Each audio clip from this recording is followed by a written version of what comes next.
simplicity is really the key. There are fundamental, simple, sort of freedoms that we are guaranteed, and saying that they're lying, or that this has to be seen, this has to be questioned, there has to be justice. Those are American, ideals, and they're very simple. Yeah. You don't need to know exactly what the nuances of a military strike and what they say it comes from to know. Like, I don't know. I think there's questions. Yeah, well, absolutely, and I think that the great thing about art, especially in the age we're in now, with so much media diversity and so much white noise, the idea that a piece of art or a piece of music or design could sort of crystallize an idea really simply, where it becomes a reference point. People want to share it, and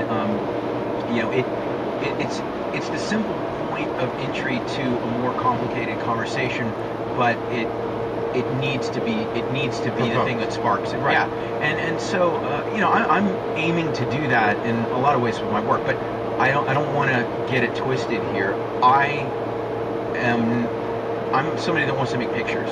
I want to make pictures, and I want to be able to have a point of view with my pictures, but the point of view comes second, the picture comes first. And because there's not going over what's in your head with what's happening in politics is incredibly depressing, and this is a therapeutic way for me to address that, but I get lost in the process itself of making a picture, because it's pure pleasure to come up with aesthetic solutions. And if I didn't have that side of what I do, I'd probably be suicidal.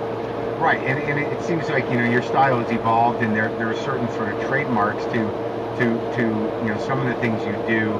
Certainly post the hope thing, but it's sort of interesting where you draw sort of the ornate boundaries, and I don't know where that sort of came from, but there's a postage stamp sort of feel to it, and then there's where did you start to stylize like that?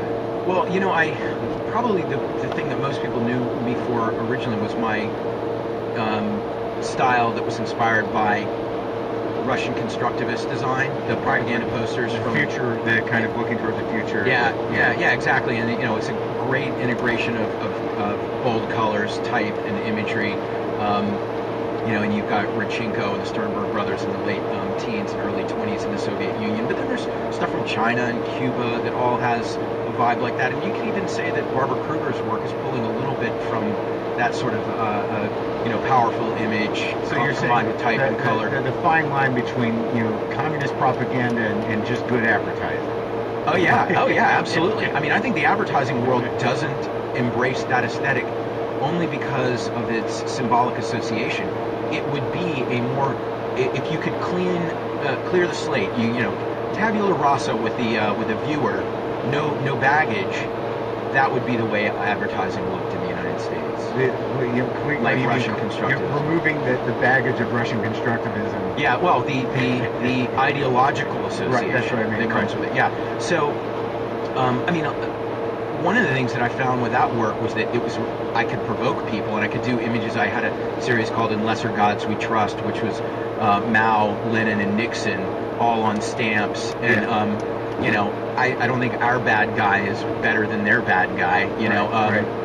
And it done in this Russian constructivist style with a mixture of sort of currency motifs, like the dollar bill, the way it's designed. It's I think it's subconscious, but it's got all this filigree and all this beauty that it's like a temple to commerce in a way. The Church of Commerce is all these elements within the bill, and when you look at that, it almost like commands reverence or submission. And so taking some of those things and value, and using them in my work. I did a series inspired by Public Enemy's lyric. Most of my heroes don't appear on stamps. And I did Noam Chomsky, Bobby Seale from the Black Panthers, Joe Strummer. On stamps? Yeah, on stamps. And I thought, well, part of what's taken seriously is just the form of presentation. You could look at it in politics. You can take an absolute dimwit and put them in the American flag pin, coat and tie, give them a few talking points, and they will be taken a little bit seriously by a lot of people, if not a lot seriously, and that's terrifying. Yeah, that needs to be taken down a notch. But a lot of what I'm trying to do in my